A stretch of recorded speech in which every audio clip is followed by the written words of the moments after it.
Now in these questions, we're multiplying decimals with hundredths by 10.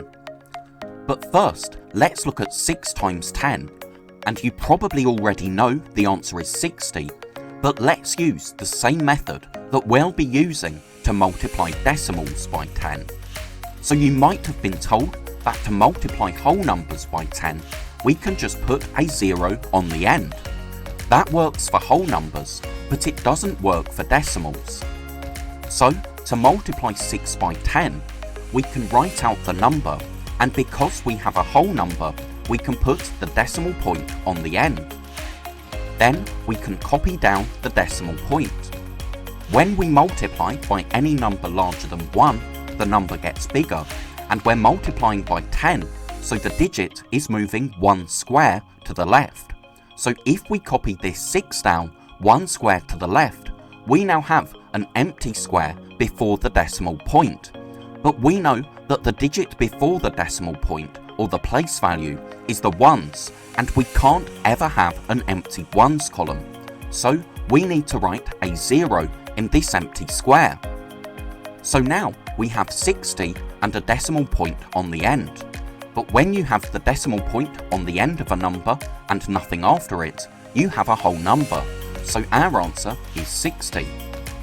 So let's use this method to work out 0.6 times 10. We write out the decimal and we copy the decimal point down so that it's directly below. To multiply by 10, the digits move 1 square to the left. So if we copy down this 0 and this 6 1 square to the left, we get 0.6 and the decimal point at the end.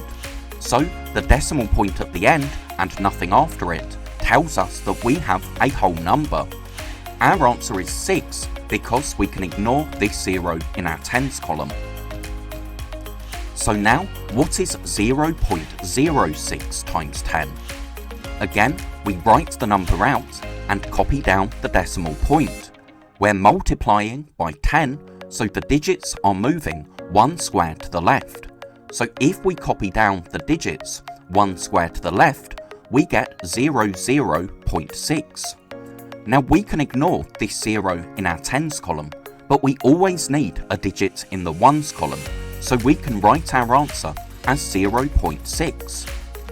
So notice our answers so far. When we have 6 ones and we multiply by 10, we get 6 tenths. When we have 6 tenths, multiply that by 10 and we get 6 ones. And when we get 6 hundredths and we multiply by 10, we get 6 tenths. That's because when we have 10 of something, we move the place value to the left. So what is 0.07 times 10? We write the number out, copy down the decimal point, and move the digits 1 square to the left. So that gives us 0.7. Now we have 0.67 times 10. Again, we write the number out, copy down the decimal point, move the digits 1 square to the left, and we get 6.7. Notice 0.67 times 10 gave us 6.7, and 0.6 times 10 gave us 6, 0.07 times 10 gave us 0.7.